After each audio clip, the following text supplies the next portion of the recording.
বাইতুল মালের সামনে এসে হযরত ওমর চিৎকার শুরু করে দিলেন, কে কোথায় আছো? তাড়াতাড়ি করে তোমরা কোথায় বের হও? বাইতুল মালের চাবি কার কাছে আছে?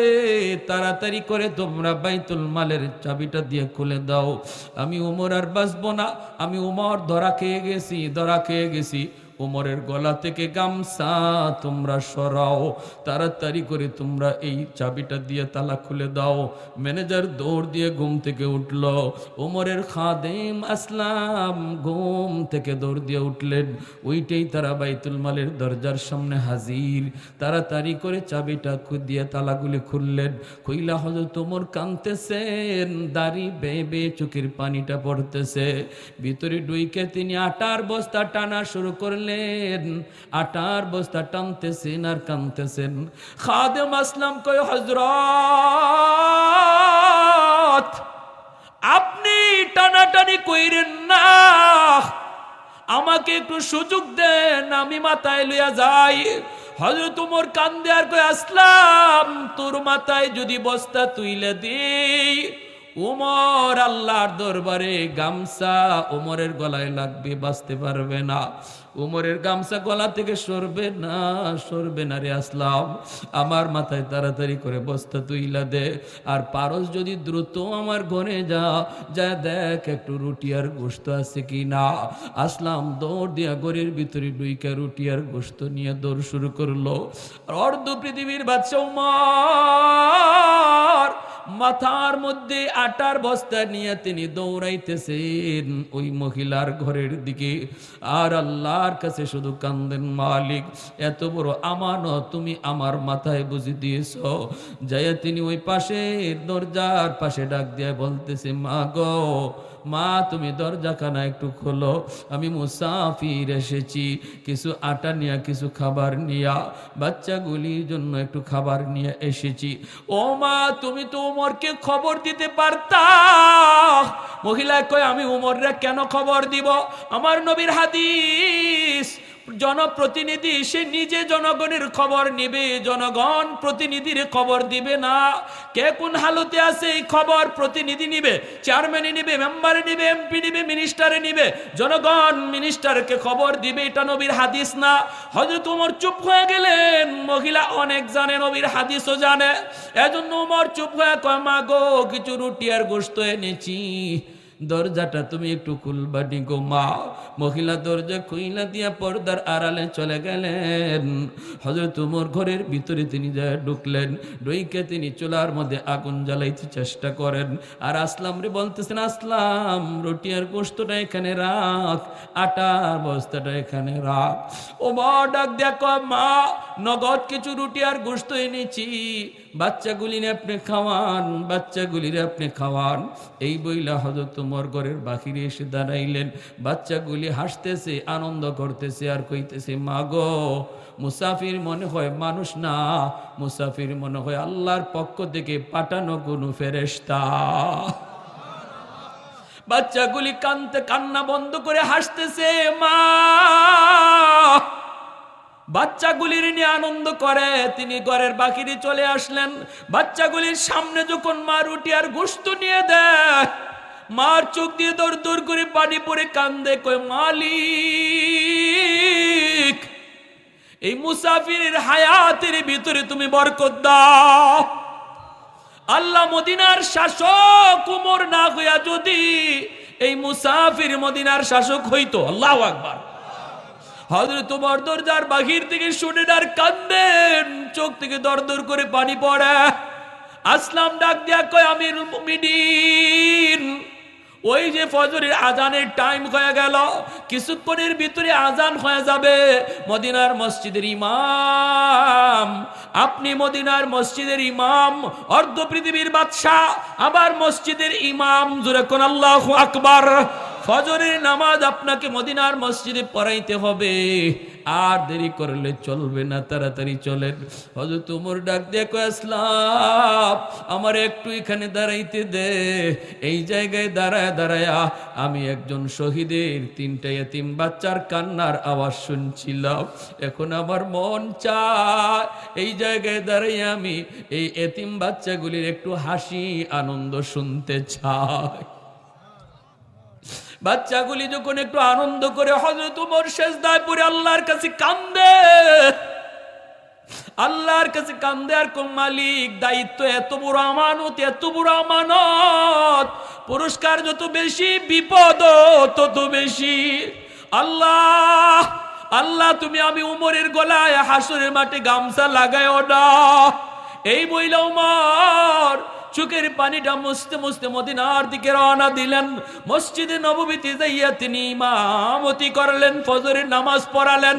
এরপরে ওমর মিম্বরে বৈশা বলতেছে, ইয়া আইয়ুহাল মুসাল্লুন, ও মুসল্লি ভাইরা, মদিনার মুসল্লিরা, তোমরা যে যেখানে আছো বসা থাকো।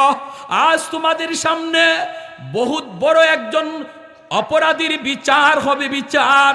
আজকে তোমাদের সামনে এক অপরাধীর বিচার হবে, বহুত বড় এক বিচার হবে। জায়গায় বসা থাকো, জায়গায় বসা থাকো। মেম্বরে বৈশাখ ঘোষণা দেওয়া মাত্রই মদিনার মানুষ সাহাবায়ে কেরাম যার যার জায়গার মধ্যে সবাই বসা রইলেন। আর মনে মনে ভাবতেছেন, না জানি রাতের বেলা ওমর কোন জায়গায় কোন অপরাধ জানি দেখছে, কোথায় জানি কোন অপরাধ তিনি দেখছেন। ছদ্মবেশে ওমর বের হন, আজ রাতে কোথায় কোন জায়গায় জানি কোন অন্যায় তিনি দেখছেন। সবাই যার যার জায়গার মধ্যে বসা রইলেন। আর ওমর মিম্বরে বৈশাই কোতোয়ালি থানার পুলিশে কয়, এ দ্রুত তোরা যা, অমুক এলাকা মদিনার পাশে রাস্তার পাশেই যায় দেখবে একটা ভাঙ্গাচোরা ঘর। এই ঘরের মধ্যে যায় দেখবে একজন মহিলা, সাথে তার 3টা বাচ্চা। এই মহিলা সহ বাচ্চাগুলির অ্যারেস্ট করে আমি উমরের সামনে হাজির করো। যায় বলবা উমরের আদালতে তার বিরুদ্ধে মামলা। যদি সে আসতে না চায় তাহলে বলবা আমার ওয়ার্ডার, জোর করে যেন তারে নিয়ে যাওয়া হয়। কোতোয়ালি থানার ওসি পুলিশ সহ সবাই রওনা দিয়া দিল মহিলাকে অ্যারেস্ট করে আনার জন্য। হযরত ওমর বললেন, যদি সে স্বইচ্ছায় আসতে চায় সাবধান, বেয়াদবি করবা না, বেয়াদবি করবা না। বাচ্চাগুলির ধমক দিও না, ধমক দিও না। ওমরের আদালতে আজকে বিচার হবে, বিচার। জোরে কোন সুবহানাল্লাহ। মদিনার মানুষ যার যার জায়গায় বসে বসে কয়, না জানি মহিলা কোন অন্যায় করছে গো, না জানি এই মহিলা কোন অপরাধ করছে, কেমন অপরাধ জানি করছে। যাইয়াই পুলিশের কয়, মা তাড়াতাড়ি চলো, ওমরের আদালতে তোমার বিরুদ্ধে মামলা। বলা মাত্রই মহিলার কলিজা কেঁপে উঠছে, কলিজা কেঁপে উঠছে। বাচ্চাগুলি দৌড় দিয়া মার আঁচল জড়ায় ধরে কাঁপতেছে, বাচ্চাগুলি কাঁপতেছে, কারণ ওমরের নাম শুনলেই সবাই কাঁপত। এমনকি হযরত ওমরের নাম বইলা বইলা বাচ্চাগুলির ঘুম পাড়ানো হইতো। আমরা কই আইতেছে বাঘ, আইতেছে শিয়াল, আইতেছে ভূত, কিন্তু না, বাচ্চাগুলির থামানো হইতো, ঘুম পাড়া হইতো। ওমর আসতেছে এই বললেই বাচ্চাগুলি থেমে যাইতো, কান্না বন্ধ করে দিত, ঘুমায় পড়তো। এতটা ভয়, এতটা ভয়। ওই বাচ্চাগুলি যেই মাত্র শুনলো মার বিরুদ্ধে মামলা, ওমরের আদালতে পুলিশ আসছে তাকে নিয়ে যাওয়ার জন্য, বাচ্চাগুলি মাকে জড়ায় ধরে কাঁদতেছে, কাঁদতেছে। বাচ্চাগুলি কান্দে আর কয়, বড় বাচ্চাটাই কয়, মা গো, ও মা, মা। ওই মুসাফির মনে হয় তুমি যে ওমরের বিরুদ্ধে কথা কইছো, মুসাফির মনে হয় এই কথাটা ওমরকে যায়া জানায়া দিছে। মা তুমি এমন কথা কেন কইছো গো মা? আমাদের বাবা নাই, আমরা এতিম। তোমার যদি কিছু হয়ে যায় আমরা কাকে নিয়ে ঘুমাবো? আমরা কার আঁচল ধরে ঘুমাবো?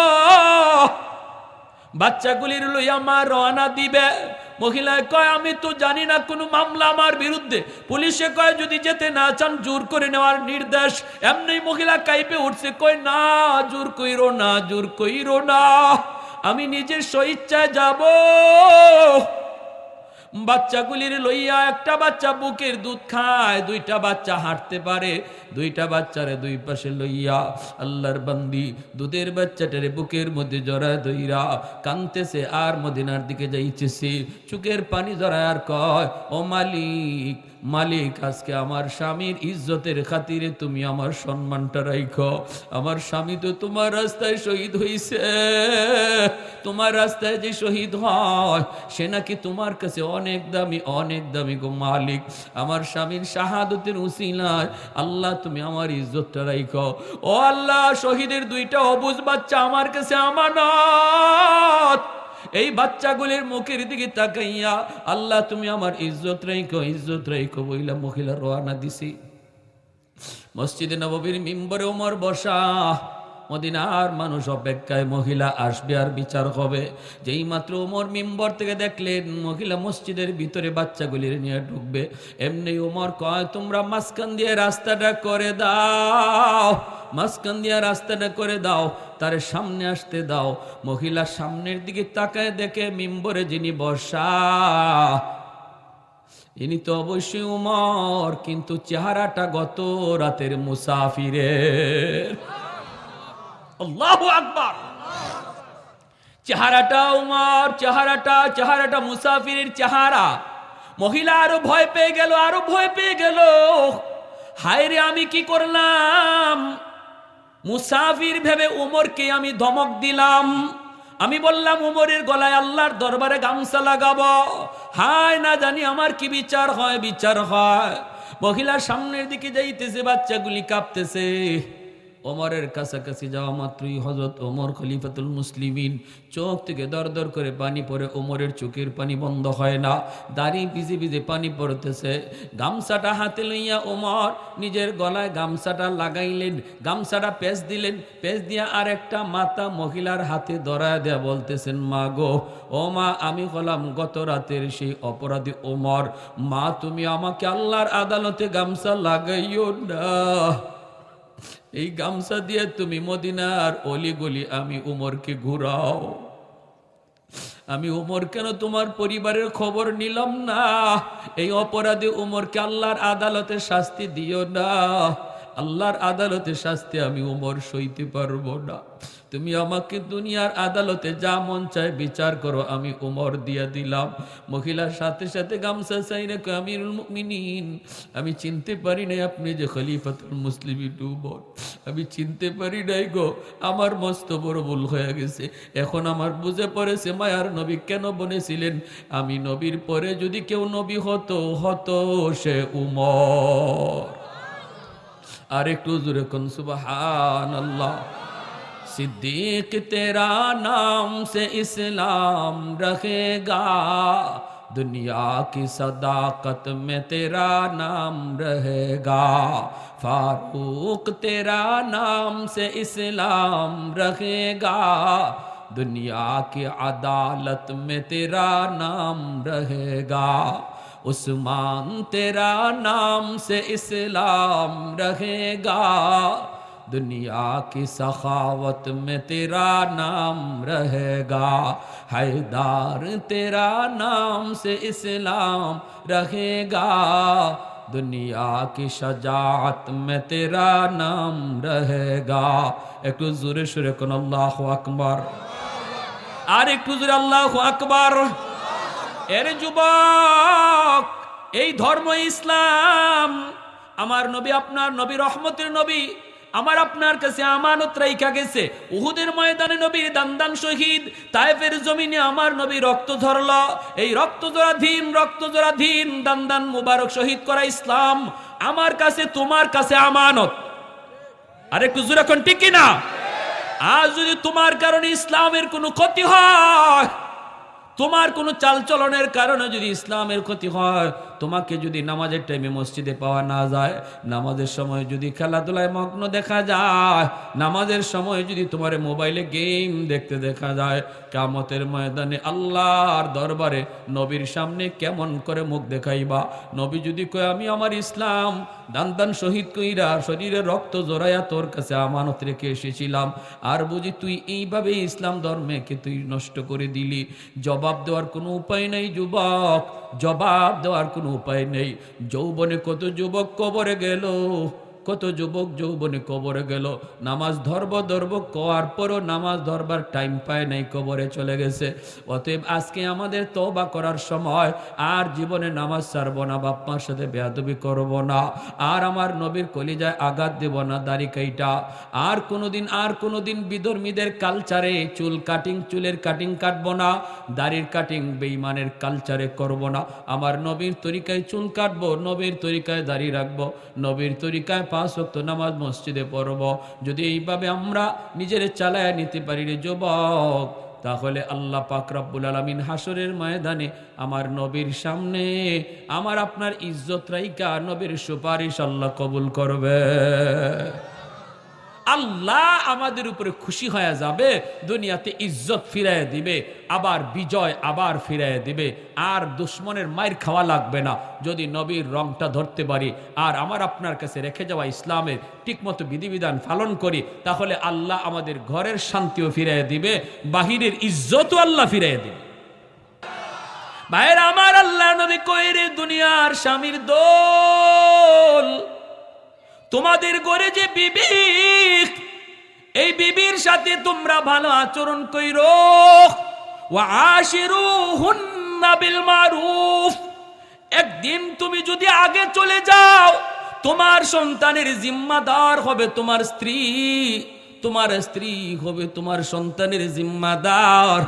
আল্লাহর পাক রব্বুল আলামিন কয়, আমি আল্লাহ সুপারিশ করলাম, তোমরা তোমাদের স্ত্রীদের সাথে ভালো আচরণ কইরো, নরম কথা কইও, ভালোবাসা দিও, ধমক দিও না, মারামারি কইরো না, গালি দিও না।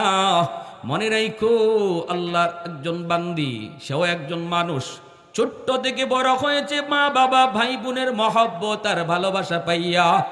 এরপরে উপযুক্ত হওয়ার পর এই মা বাবা ভাই বোন প্রিয় মানুষগুলিকে চিরদিনের জন্য পর বানাইয়া, ওই পরিবেশ, ওই ঘর, ওই বাড়ি, ওই মা বাবার বাড়িটারে চিরদিনের জন্য পর বানাইয়া, স্বামী তোমার হাত ধইরা অচেনা অজানা জায়গার মানুষগুলিরে আপন বানায় সে চলে এসেছে সারাটা জীবনের জন্য। আজ থেকে তার বাড়ি হলো স্বামীর বাড়ি, বাবার বাড়ি হলো তার বাবার বাড়ি। আজ তুমি স্বামী যদি তার একটু মায়া না করো, ভালোবাসা না দেউরে যুবক, সারাটা জীবন ওই মহিলা কেমন করে এই বাড়িতে থাকবে? আপন বলতে কেউ নাই, মা আসে নাই, বাবা আসে নাই, ভাই আসে নাই, বোন আসে নাই, রক্তের কোনো মানুষ তার সাথে আসে নাই, সে একা এসেছে শুধু স্বামীর হাত ধইরা, স্বামীর চেহারা দেইকা।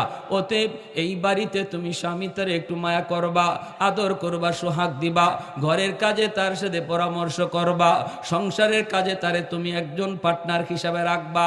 এমন কইরো না ঘরের কাজ তারে কিছু না জিগায়া কইরো না। নবী কয়, যেই স্বামী স্ত্রীর সাথে পরামর্শ কইরা কাম করে, ওই কাজের মধ্যে আল্লাহ বরকত দান করে।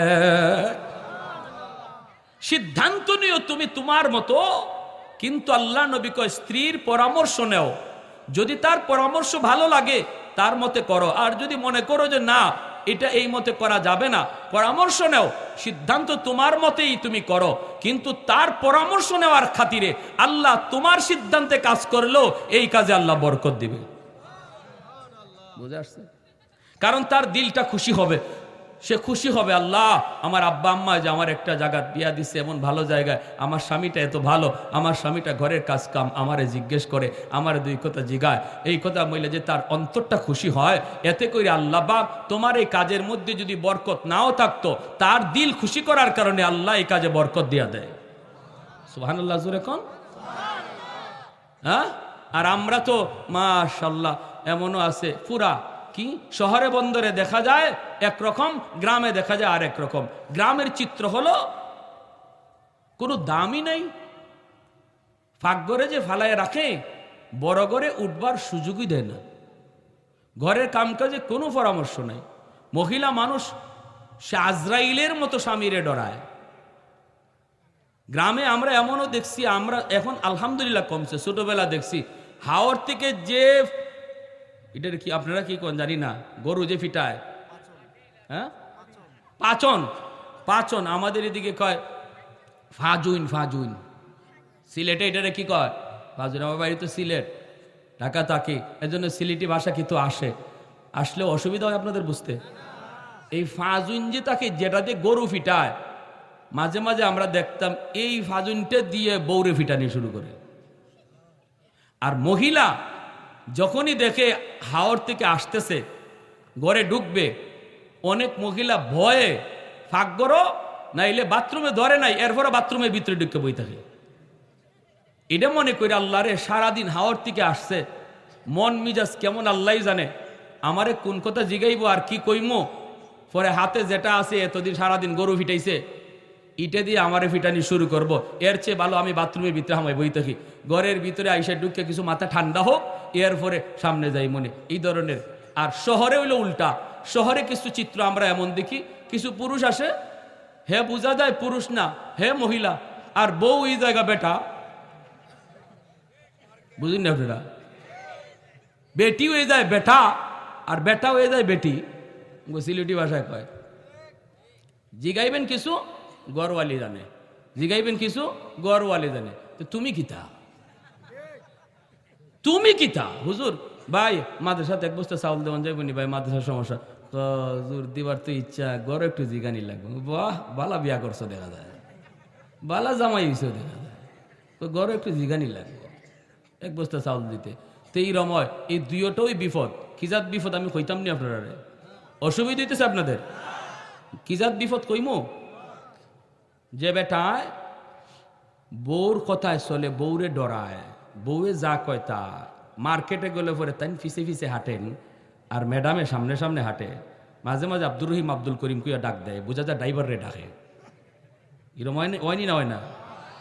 এর হয়েছে কি, হ্যাঁ এমন ডরা, বাজার থেকে মাছ লই আইছে 800 টাকা দিয়া, ঘরে ঢুকছে, ঢুকবার আগে কয় রে মাছ যে আনলাম 800 দিয়া, যদি আমার ম্যাডামে জিগায় মাছের দাম কত, যদি কই 800 তে তুফান লাগছে, আগুন লাগবো, কারণ এত দাম দিয়ে আনছি, এই কথা কওয়া যাবে, কফালো যা আছে মিশা কথা কইমো, কারণ বললো তো এমন মিশা কথা কওয়া যাই যাচ্ছে, মাইকটা বন্ধ করে কইলে মনে ভালো আছিল। 3 জায়গাত মিশা কথা কওয়া যায়, কইতাম নি 3 জায়গা মিশা কথা, এক জায়গা হইল হ্যাঁ দুইজন মুসলমানের মধ্যে ঝগড়া, এ এর ভালো পায় না, এ এর ভালো পায় না, এ এর মন্দ কয়, এ এর মন্দ কয়। আপনি এই দুইজনের বিবাদ দূর করবার লাগি, তারারে মিলাইবার লাগি মাঝখানে ঢুকে মিশা কথা কইলেন। কি মিশা কথা? ওই মিয়া তুমি হেরে খারাপ কও, আমি হের সাথে কথা কয়ে দেখছি, হেদি তোমারে ভালো কয়, মূলত কুন্তুই না। আবার হের কাছে গিয়ে কয় মিয়া তুমি এরে খারাপ কও, কি মিয়া মানুষে তোমার কি আইনে লাগায়, আমি হের সাথে কথা কইছি, হে তোমারে খুব ভালো জানে, মূলত কুন্তুই না। এই যে আপনি এইখানে একটা মিশা কথা কইয়া, তখন এরা দেখো আরে তাইলে তো আমি তার সম্পর্কে খারাপ জানতাম, মানুষ যদি আমারে কয় হে আমার বলে খালি গাইলে কয়, না না কোনো গালাগালি করে না, হে তোমারে খুব ভালো জানে। এই যে দুইজনে মিশা কথা কয়ে মিলাই দিলেন, এখানে যাইজ সবই বড়। আমরা তো মিশা কথা কই আরো লাগাই, ঠিক না? আমরা মিলাই না, আমরা আরো মিশা কথা কইয়া লাগে না, কেন বিচার করতাম আমি, ঠিক না? এই ধরনের না। এই জায়গা আরেকটা জায়গা হলো জান বাঁচানোর জন্য, এখন তোমার মেয়েরেই ফেলাইব, একদম জান নিয়ে নিব, ওই অবস্থায় শরীয়তে একটা সুযোগ আছে মিশা কথা কওয়ার। আরেকটা জায়গা আছে, কইতাম নি, মাইক বন্ধ করলে ভালো আছিল না, যদি ঘরের ম্যাডাম একটু বেতাল হয়, বেতাল, শাড়ি কিনছেন আপনি 800 টাকা দিয়া, যদি 800 কইলে পরে মনে করেন গড় আগুন লাগবো, কইব কিতা 800 টাকার শাড়ি আমি পরি না, নেও নেখামের বেটিরে পরাও, তোমার শার্ট কিনো প্যান্ট কিনো 2000-3000 দেওয়ার, আমার লাগে বলে 800 টাকা দিয়ে শাড়ি নিয়ে তুমি পরো। ইরম যদি হতে আইয়া কইতা শাড়ির দাম 3000, বুঝছি নি কাম? এখন মাইকে শুনছে কিন্তু এরা, এখন কি আপনি হাসা কথা কইলেও বিশ্বাস করতো না, কইসলাম না, এই জন্যই মাইক বন্ধ করে কইতাম। এই হলো একটা। এখন হে কয় কি মাছের দাম 500, মাছ কিনছে কত দিয়া? 800 দিয়া। বউয়ে জিগাইছে মাছের দাম কত? কয় 500। এমনি ম্যাডামে কয় বাহ ওয়াও ওয়াও ওয়াও, বাজার দিয়ে হিকি লাইছো দেখা যায়। মানে বুঝাই দেখো তুমি দি বাজার শিখে লাইছো। এতদিন স্বামী বাজার হিকছে না, আজকে বাজার হিকছে। কয় দাম তো খুব বালা, কম দামে লই আইছো। কয় আচ্ছা এত মনে মনে আসে। আমি তো তোমার এই বাতাস দিলাম, পাম দিছি তো তোমারে। এই কথা কইয়া হে গেছি গিয়া জুম্মার নামাজও। জুম্মার নামাজ পুইরা আইয়া দেখে মাছ অর্ধেক নাই। কয় মা মাছ গেল কই অর্ধেক? কয় পাশের ঘরে ভাবি আইছিল, হেরার বলে আজকে মাছ নাই। তে ভাবি কয় ভাবি তোমরা এত মাছ লাগবো করতে গিয়ে, আমরা অর্ধেক দিয়ে আলাও না। ভাইয়ে কত দিয়ে আনছে? কয় আমারও এত মাছ লাগে না। ঠিক আছে ভাবি তুমি অর্ধেক লইয়া যাও, আনছে 500 দিয়ে 250 দিয়া দিও।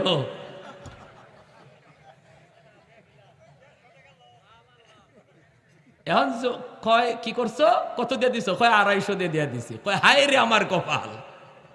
কি হয়েছে? কয় আরে মাছের দাম 800। কয় তুমি আমার কাছে 500 কইলা কেন?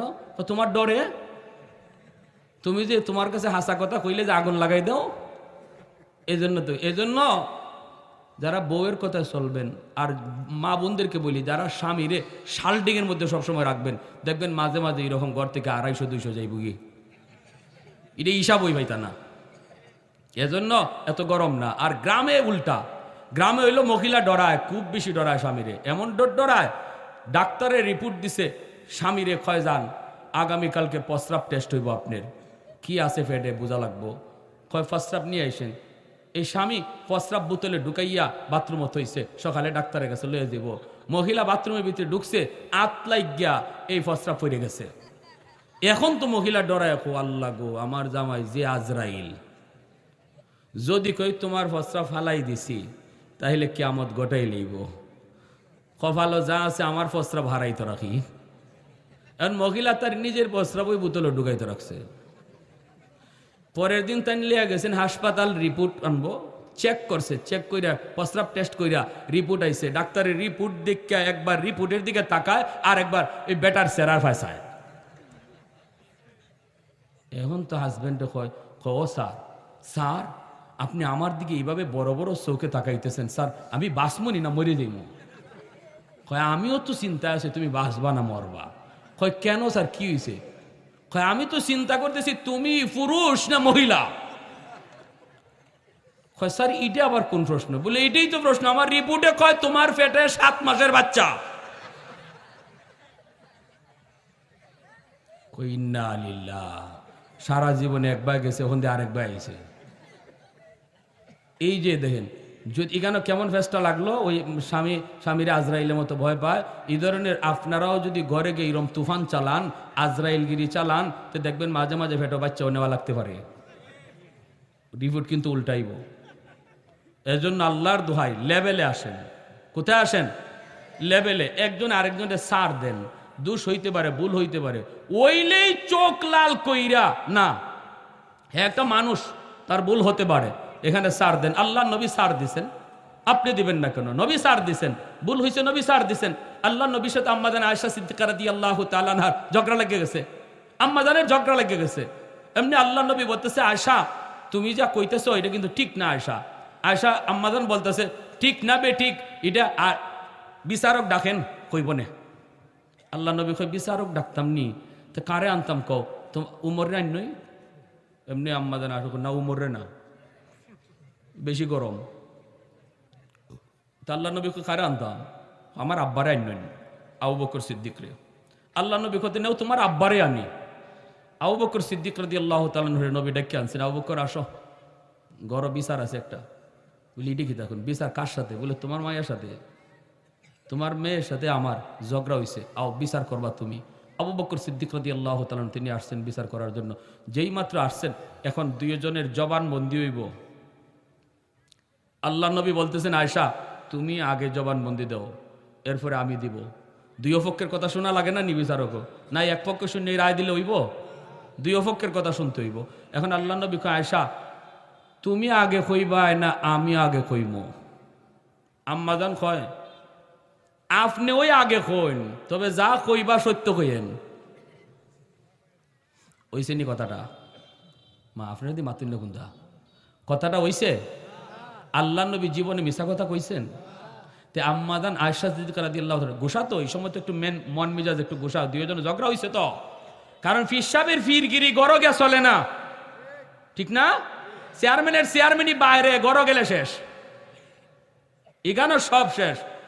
আল্লাহ নবী, নবী রহমতের নবী, কিন্তু আম্মাজান কইতেছেন কোন আপনি ওই, কিন্তু যা কইবেন সত্য কইবেন। যেই মাত্র এই কথাটা কইছেন, আল্লাহ নবী মাইন্ড করছেন, যদ্দূর বেশি মাইন্ড করে লইছেন আম্মাজানের আব্বা আবু বকর সিদ্দিক। তিনি তো সিদ্দিক আকবর, কি পরিমাণ নবীর আশেক।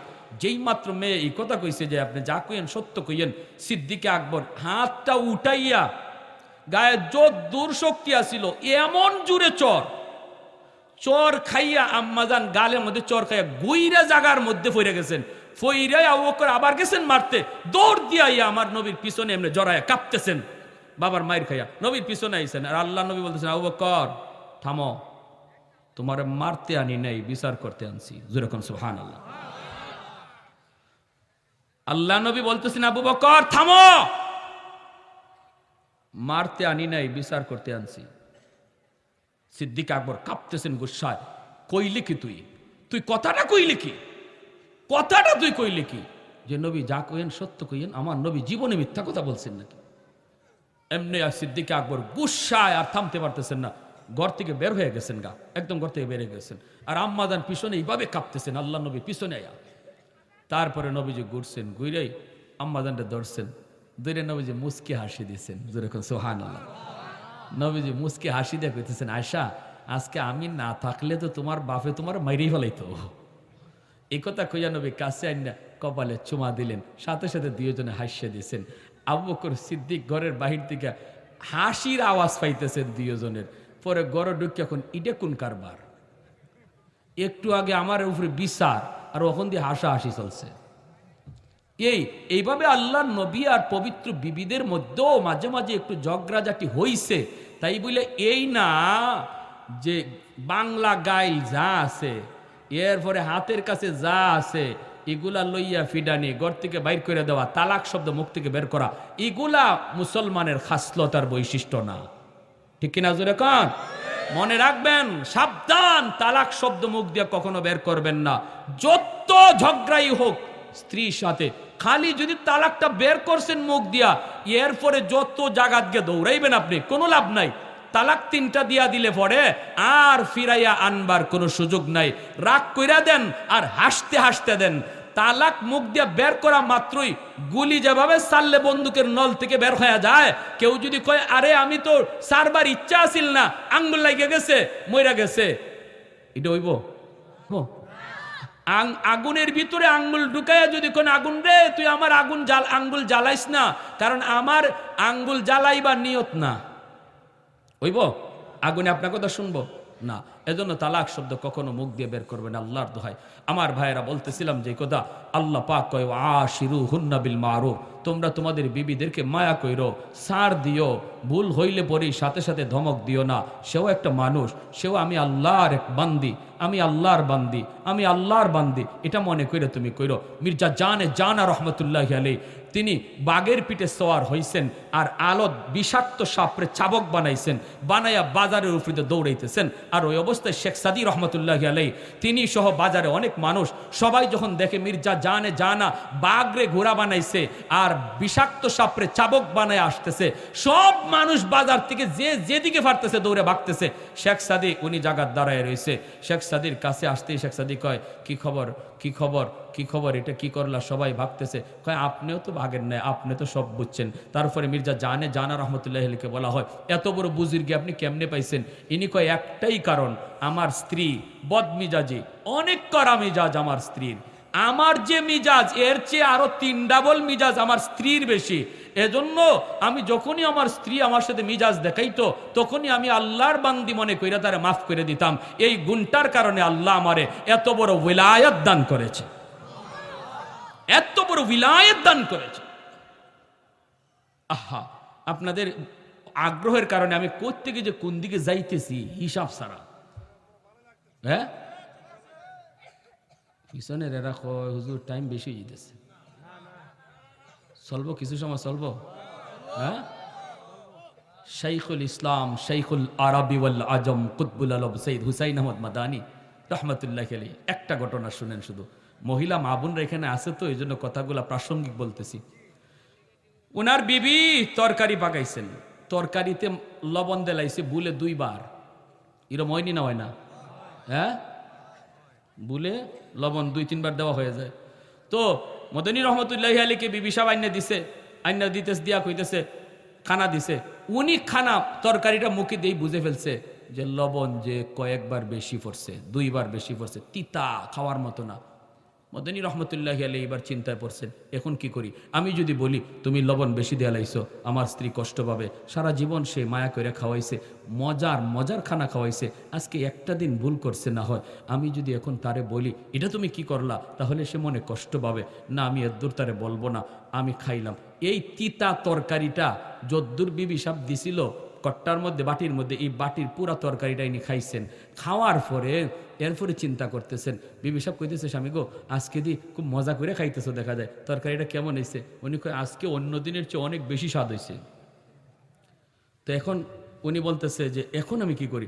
এখন যদি আমি পাতিলে যে তরকারিটা আছে এটা যদি থাকে আর আমি যদি এখন উঠতে যাই, বিবি সাহেব যখন নিজে খাইতে বসবো তখন তো পাতিলের তরকারিটা খাইয়া বুঝবো হাই হাই হাই রে এত তিতার তিতা, আমি আজকে এটা কি করলাম, এত বড় ডাকাতি।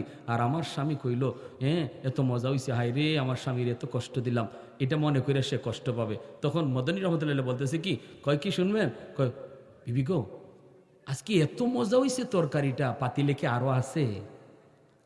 বিবি সাহেব বলতেছে আছে তো, একটু আমার লাগি রাখছিলাম।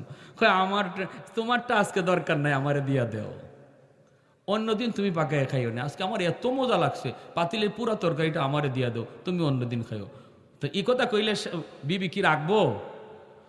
স্বামী যদি কয় তরকারি খুব মজা হইছে আমারে পুরাটা দেও, তো বিবিরা খুশি হয়, আরো ঠিক না? স্ত্রী খুশি হয়। ওই স্ত্রী পুরা পাতিলটা লই আইসা, এখন নেন খান, মজা যখন লাগছে আপনি খান, অসুবিধা নেই। ইনি পুরা পাতিলের তরকারিটা খাইলিছেন। এই কুতবুল আলম সৈয়দ হুসাইন আহমদ মাদানী রহমতুল্লাহ ওনার ইন্তেকালের পর আল্লাহর এক ওলি স্বপ্নে দেখছিলেন, স্বপ্নে দেখে বলছেন আল্লাহর ওলি গো কবরে কেমন আপনার সাথে ব্যবহার হয়েছে? উনি কয় আল্লাহ ওই দিনের আমলটার উসিলায় আল্লাহ কয় হুসাইন তুমি যে আমার একজন বান্দির দুষ্টারে এইভাবে গোপন করে রাখছো, তারে পর্যন্ত বুঝতে দাও নাই, স্ত্রীরে পর্যন্ত বুঝতে দাও নাই, এমন গোপন করা করছো, আমি আল্লাহ আজ তোমার জীবনে সব অপরাধ আর দোষ গোপন কইরা জান্নাতের উঁচু মাকাম দান করলাম। সুবহানাল্লাহ। কি ভাই, এজন্য ঘরে এত চেতাচেতি করেন না, এত রাগ করেন না, এত গুসা করেন না। যতটা নরম হইবেন ততটা আল্লাহর কাছে আপনার মাকাম বাড়তে থাকবে, আল্লাহর কাছে আপনার মর্যাদা বাড়তে থাকবে, বাড়তে থাকবে। ওই মহিলা সে কাঁদতেছে, তখন ওই কি করছেন হযরত ওমর, দেরি নাই, শরীর কাঁপতেছে ওমরের, দৌড় দিয়া তিনি মদিনার দিকে রওনা দিলেন। বাইতুল মালের সামনে এসে হযরত ওমর চিৎকার শুরু করে দিলেন, কে কোথায় আছো? তাড়াতাড়ি করে তোমরা কোথায় বের হও, বাইতুল মালের চাবি কার কাছে আছে? তাড়াতাড়ি করে তোমরা বাইতুল মালের চাবিটা দিয়ে খুলে দাও, আমি ওমর আর বাঁচবো না, আমি ওমর ধরা খেয়ে গেছি, ধরা খেয়ে গেছি।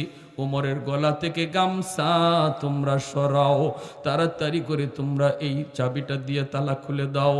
ম্যানেজার দৌড় দিয়ে ঘুম থেকে উঠল, ওমরের খাদেম আসলাম ঘুম থেকে দৌড় দিয়ে উঠলেন, ওইটাই তারা বাইতুল মালের দরজার সামনে হাজির। তাড়াতাড়ি করে চাবিটা দিয়ে তালাগুলি খুললেন, কইলা হযরত ওমর কাঁদতেছেন, দাড়ি বেয়ে বেয়ে চোখের পানিটা পড়তেছে। ভিতরে ডুইকে তিনি আটার বস্তা টানা শুরু করলেন, আটার বস্তা টানতেছেন আর কাঁদতেছেন। খাদেম আসলাম কয় হযরত আপনি টানাটানি কইরেন না, আমাকে একটু সুযোগ দেন, আমি মাথায় লইয়া যাই। হযরত ওমর কান্দে আর কয় আসলাম তোর মাথায় যদি বস্তা তুইলে দেই, উমর আল্লাহর দরবারে গামছা উমরের গলায় লাগবে, বাঁচতে পারবে না। উমরের গামছা গলা থেকে সরবে না রে আসলাম, আমার মাথায় তাড়াতাড়ি করে বস্তা তুইলা দে, আর পারস যদি দ্রুত আমার ঘরে যা দেখ একটু রুটি আর গোশত আছে কি না। আসলাম দৌড় দিয়া ঘরের ভিতরে ডুইকা রুটি আর গোশত নিয়ে দৌড় শুরু করলো। আর অর্ধ পৃথিবীর বাদশা উমর মাথার মধ্যে আটার বস্তা নিয়ে তিনি দৌড়াইতেছেন ওই মহিলার ঘরের দিকে, আর আল্লাহর কাছে শুধু কান্দেন, মালিক এত বড় আমানত তুমি আমার মাথায় বুঝি দিয়েছ। যাইয়া তিনি ওই পাশে দরজার পাশে ডাক দিয়ে বলতেছে, মা গো মা, তুমি দরজাখানা একটু খোলো, আমি মুসাফির এসেছি, কিছু আটা নিয়া কিছু খাবার নিয়া, বাচ্চাগুলির জন্য একটু খাবার নিয়ে এসেছি। ও মা, তুমি তো উমরকে খবর দিতে পারতা। মহিলা কয়, আমি উমররে কেন খবর দিব? আমার নবীর হাদিস, জনপ্রতিনিধি সে নিজে জনগণের খবর নিবে, জনগণ প্রতিনিধির খবর দিবে না। কে কোন হালতে আছে এই খবর প্রতিনিধি নিবে, চেয়ারম্যানে নিবে, মেম্বারে নিবে, এমপি নিবে, মিনিস্টারে নিবে, জনগণ মিনিস্টারকে খবর দিবে। এটা নবীর হাদিস না। হযরত ওমর চুপ হয়ে গেলেন। মহিলা অনেক জানে, নবীর হাদিসও জানে, এজন্য ওমর চুপ হয়ে কয়, মা গো কিছু রুটি আর গোশত এনেছি, দরজাটা তুমি একটু খুলবানি গো মা। মহিলা দরজা খুইলা দিয়া পর্দার আড়ালে চলে গেলেন। হযরত ওমর ঘরের ভিতরে তিনি যা ঢুকলেন, ঢুকে তিনি চুলার মধ্যে আগুন জ্বালাইতে চেষ্টা করেন। আর আসলাম রে বলতেছেন, আসলাম রুটি আর গোশতটা এখানে রাখ, আটার বস্তাটা এখানে রাখ। ওমর ডাক দিয়া কয়, মা নগদ কিছু রুটি আর গোশত এনেছি, বাচ্চাগুলিরে আপনি খাওয়ান, বাচ্চাগুলিরে আপনি খাওয়ান। এই বইলা হযরত ওমর ঘরের বাহিরে এসে দাঁড়াইলেন। বাচ্চাগুলি হাসতেছে, আনন্দ করতেছে, আর কইতেছে, মা গো মুসাফির মনে হয় মানুষ না, মুসাফির মনে হয় আল্লাহর পক্ষ থেকে পাঠানো কোনো ফেরেশতা। বাচ্চাগুলি কান্না বন্ধ করে হাসতেছে। মা বাচ্চাগুলির নিয়ে আনন্দ করে তিনি ঘরের বাহিরে চলে আসলেন। বাচ্চাগুলির সামনে যখন মা রুটি আর গোশত নিয়ে দেয়, মার চোখ দিয়ে দর দর করে পানি পড়ে কান্দে, কয়, মালিক এই মুসাফিরের হায়াতের ভিতরে তুমি বরকত দাও। আল্লাহ মদিনার শাসক উমর না হইয়া যদি এই মুসাফির মদিনার শাসক হইতো, আল্লাহু আকবার, হযরত ওমর দরজার বাহির থেকে শুনে আর কান্দেন, চোখ থেকে দর দর করে পানি পড়ে। আসলাম ডাক দিয়া কয়, আমিরুল মুমিনিন, ওই যে ফজরের আজানের টাইম হয়ে গেল, কিছুক্ষণের ভিতরে আজান হয়ে যাবে। মদিনার মসজিদের ইমাম, আপনি মদিনার মসজিদের ইমাম, অর্ধ পৃথিবীর বাদশা, আবার মসজিদের ইমাম, জোরে কোন আল্লাহু আকবার। ফজরের নামাজ আপনাকে মদিনার মসজিদে পড়াইতে হবে, আর দেরি করলে চলবে না, তাড়াতাড়ি চলেন। হযরত ওমর ডাক দিয়ে কয়, আসলাম আমার একটু এখানে দাঁড়াইতে দে। এই জায়গায় দাঁড়ায় দাঁড়ায়া আমি একজন শহীদের 3টা এতিম বাচ্চার কান্নার আওয়াজ শুনছিলাম।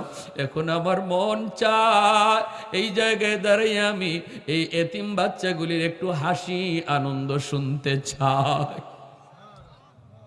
বাচ্চাগুলি যখন একটু আনন্দ করে হযরত ওমর সেজদায় পড়ে আল্লাহর কাছে কান্দে, আল্লাহর কাছে কান্দে, আর কোন মালিক দায়িত্ব এত বড় আমানত, এত বড় আমানত, পুরস্কার যত বেশি বিপদ তত বেশি। আল্লাহ আল্লাহ তুমি আমি উমরের গলায় হাসরের মাঠে গামছা লাগায়ও না। এই বইলা উমর চোখের পানিটা মুছতে মুছতে মদিনার দিকে রওনা দিলেন। মসজিদে নববীতে যাইয়া তিনি ইমামতি করলেন, ফজরের নামাজ পড়ালেন। এরপরে ওমর মিম্বরে বৈশা বলতেছে, ইয়া আইয়ুহাল মুসাল্লুন, ও মুসল্লি ভাইরা, মদিনার মুসল্লিরা, তোমরা যে যেখানে আছো বসা থাকো। আজ তোমাদের সামনে বহুত বড় একজন অপরাধীর বিচার হবে, বিচার। আজকে তোমাদের সামনে এক অপরাধীর বিচার হবে, বহুত বড় এক বিচার হবে। জায়গায় বসা থাকো, জায়গায় বসা থাকো। মেম্বরে বৈশাখ ঘোষণা দেওয়া মাত্রই মদিনার মানুষ সাহাবায়ে কেরাম যার যার জায়গার মধ্যে সবাই বসা রইলেন। আর মনে মনে ভাবতেছেন, না জানি রাতের বেলা ওমর কোন জায়গায় কোন অপরাধ জানি দেখছে, কোথায় জানি কোন অপরাধ তিনি দেখছেন। ছদ্মবেশে ওমর বের হন, আজ রাতে কোথায় কোন জায়গায় জানি কোন অন্যায় তিনি দেখছেন। সবাই যার যার জায়গার মধ্যে বসা রইলেন। আর ওমর মিম্বরে বৈশাই কোতোয়ালি থানার পুলিশে কয়, এ দ্রুত তোরা যা অমুক এলাকা মদিনার পাশে রাস্তার পাশেই যায় দেখবে একটা ভাঙ্গাচোরা ঘর। এই ঘরের মধ্যে যায় দেখবে একজন মহিলা, সাথে তার 3টা বাচ্চা। এই মহিলা সহ বাচ্চাগুলির অ্যারেস্ট করে আমি উমরের সামনে হাজির করো। যায় বলবা উমরের আদালতে তার বিরুদ্ধে মামলা। যদি সে আসতে না চায় তাহলে বলবা আমার ওয়ার্ডার, জোর করে যেন তারে নিয়ে যাওয়া হয়। কোতোয়ালি থানার ওসি পুলিশ সহ সবাই রওনা দিয়া দিল মহিলাকে অ্যারেস্ট করে আনার জন্য। হযরত ওমর বললেন, যদি সে স্বেচ্ছায় আসতে চায় সাবধান, বেয়াদবি করবা না, বেয়াদবি করবা না। বাচ্চাগুলির ধমক দিও না, ধমক দিও না। ওমরের আদালতে আজকে বিচার হবে, বিচার। জোরে কোন সুবহানাল্লাহ। মদিনার মানুষ যার যার জায়গায় বসে বসে কয়, না জানি মহিলা কোন অন্যায় করছে গো, না জানি এই মহিলা কোন অপরাধ করছে, কেমন অপরাধ জানি করছে। যাইয়াই পুলিশের কয়, মা তাড়াতাড়ি চলো, ওমরের আদালতে তোমার বিরুদ্ধে মামলা। বলা মাত্রই মহিলার কলিজা কেঁপে উঠছে, কলিজা কেঁপে উঠছে। বাচ্চাগুলি দৌড় দিয়ে আমার আঁচল জড়ায় ধরে কাঁপতেছে, বাচ্চাগুলি কাঁপতেছে, কারণ ওমরের নাম শুনলেই সবাই কাঁপত। এমনকি হযরত ওমরের নাম বইলা বইলা বাচ্চাগুলির ঘুম পাড়ানো হইতো। আমরা কই আইতেছে বাঘ, আইতেছে শিয়াল, আইতেছে ভূত, কিন্তু না, বাচ্চাগুলির থামানো হইতো, ঘুম পাড়া হইতো। ওমর আসতেছে এই বললেই বাচ্চাগুলি থেমে যাইতো, কান্না বন্ধ করে দিত, ঘুমায় পড়তো। এতটা ভয়, এতটা ভয়। ওই বাচ্চাগুলি যেই মাত্র শুনলো মার বিরুদ্ধে মামলা, ওমরের আদালতে পুলিশ আসছে তাকে নিয়ে যাওয়ার জন্য, বাচ্চাগুলি মাকে জড়ায় ধরে কাঁদতেছে, কাঁদতেছে। বাচ্চাগুলি কান্দে আর কয়, বড় বাচ্চাটাই কয়, মা গো, ও মা, মা। ওই মুসাফির মনে হয় তুমি যে ওমরের বিরুদ্ধে কথা কইছো, মুসাফির মনে হয় এই কথাটা ওমরকে যায়া জানায়া দিছে। মা তুমি এমন কথা কেন কইছো গো মা? আমাদের বাবা নাই, আমরা এতিম। তোমার যদি কিছু হয়ে যায় আমরা কাকে নিয়ে ঘুমাবো? আমরা কার আঁচল ধরে ঘুমাবো? বাচ্চাগুলির লইয়া মা রওনা দিবে। মহিলায় কয়, আমি তো জানি না কোনো মামলা আমার বিরুদ্ধে। পুলিশে কয়, যদি যেতে না চান জোর করে নেওয়ার নির্দেশ। এমনি মহিলা কাইপে উঠছে, কয়, না, জোর কইরো না, জোর কইরো না, আমি নিজের স্বেচ্ছায় যাব। বাচ্চাগুলির লইয়া, একটা বাচ্চা বুকের দুধ খায়, 2টা বাচ্চা হাঁটতে পারে, 2টা বাচ্চারে 2 পাশে লইয়া আল্লাহর বান্দি দুধের বাচ্চাটারে বুকের মধ্যে জড়ায় ধইরা কাঁদতেছে আর মদিনার দিকে যাইতেছে। চোখের পানি জড়ায় আর কয়, ও মালিক, মালিক, আজকে আমার স্বামীর ইজ্জতের খাতিরে তুমি আমার সম্মানটা রাখো। আমার স্বামী তো তোমার রাস্তায় শহীদ হইছে, তোমার রাস্তায় যে শহীদ হয় সে নাকি তোমার কাছে অনেক দামি, অনেক দামি গো মালিক।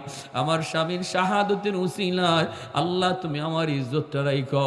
ও আল্লাহ, শহীদের 2টা অবুঝ বাচ্চা আমার কাছে আমানত। এই বাচ্চাগুলির মুখের দিকে তাকাইয়া আল্লাহ তুমি আমার ইজ্জত রাখো, ইজ্জত রাখো বইলা মহিলা রওনা দিছি।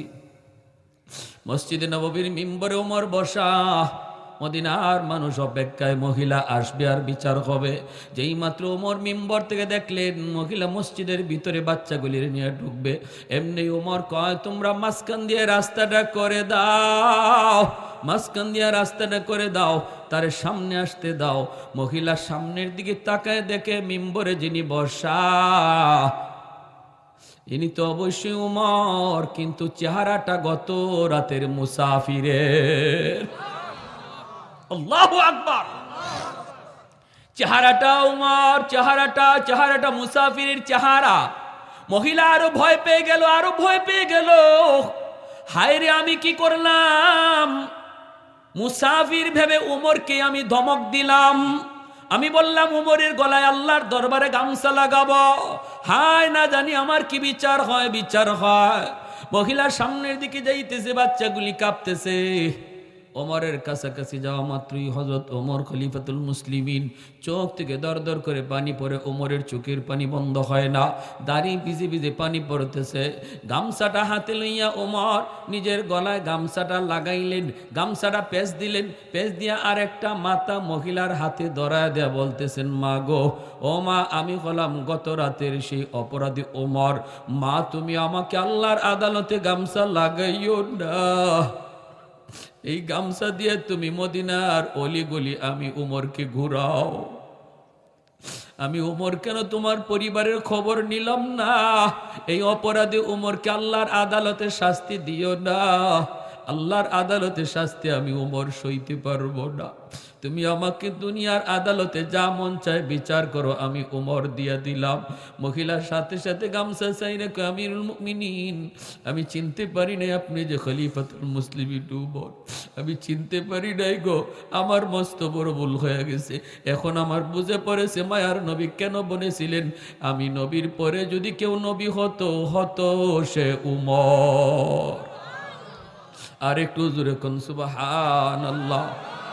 सिद्दीक तेरा नाम से इस्लाम रहेगा, दुनिया की सदाकत में तेरा नाम रहेगा। फारूक तेरा नाम से इस्लाम रहेगा, दुनिया की अदालत में तेरा नाम रहेगा। उस्मान तेरा नाम से इस्लाम रहेगा, दुनिया की सखावत में तेरा नाम रहेगा।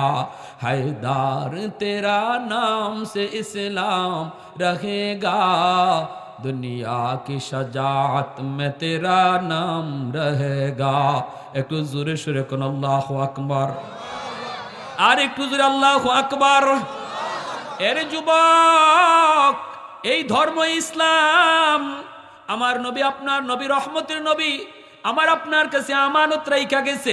উহুদের ময়দানে নবীর দান শহীদ, তায়েফের জমিনে আমার নবী রক্ত ঝরল। এই রক্তজরাধীন দান মুবারক শহীদ করা ইসলাম আমার কাছে, তোমার কাছে আমানত। আর একটু জোরে কোন ঠিক কিনা? আজ যদি তোমার কারণে ইসলামের কোনো ক্ষতি হয়, তোমার কোনো চালচলনের কারণে যদি ইসলামের ক্ষতি হয়, তোমাকে যদি নামাজের টাইমে মসজিদে পাওয়া না যায়, নামাজের সময় যদি খেলাধুলায় মগ্ন দেখা যায়, নামাজের সময় যদি তোমার মোবাইলে গেম দেখতে দেখা যায়, কিয়ামতের ময়দানে আল্লাহর দরবারে নবীর সামনে কেমন করে মুখ দেখাইবা? নবী যদি কয় আমি আমার ইসলাম দান শহীদ কইরা শরীরে রক্ত জড়াইয়া তোর কাছে আমানত রেখে এসেছিলাম, আর বুঝি তুই এইভাবে ইসলাম ধর্মকে তুই নষ্ট করে দিলি, জবাব দেওয়ার কোনো উপায় নেই যুবক, জবাব দেওয়ার কোনো উপায় নেই। যৌবনে কত যুবক কবরে গেল, কত যুবক যৌবনে কবরে গেল, নামাজ ধরব কোয়ার পরও নামাজ ধরবার টাইম পায় নাই, কবরে চলে গেছে। অতএব আজকে আমাদের তওবা করার সময়, আর জীবনে নামাজ ছাড়ব না, বাপ্পার সাথে বেয়াদবি করব না, আর আমার নবীর কলিজায় আঘাত দেব না দাড়ি কাইটা, আর কোনোদিন বিধর্মীদের কালচারে চুলের কাটিং কাটব না, দাড়ির কাটিং বেঈমানের কালচারে করব না। আমার নবীর তরিকায় চুল কাটবো, নবীর তরিকায় দাড়ি রাখবো, নবীর তরিকায় 5 ওয়াক্ত নামাজ মসজিদে পড়ব। যদি এইভাবে আমরা নিজের চালায় নিতে পারি রে যুবক, তাহলে আল্লাহ পাক রব্বুল আলামিন হাসরের ময়দানে আমার নবীর সামনে আমার আপনার ইজ্জত রাইখা নবীর সুপারিশ আল্লাহ কবুল করবে। আল্লাহ আমাদের উপরে খুশি হয়ে যাবে, দুনিয়াতে ইজ্জত ফিরাইয়া দিবে, আবার বিজয় আবার ফিরাইয়া দিবে, আর দুশ্মনের মায়ের খাওয়া লাগবে না যদি নবীর রংটা ধরতে পারি, আর আমার আপনার কাছে রেখে যাওয়া ইসলামের ঠিকমতো বিধিবিধান পালন করি, তাহলে আল্লাহ আমাদের ঘরের শান্তিও ফিরাইয়া দিবে, বাহিরের ইজ্জতও আল্লাহ ফিরাইয়া দিবে।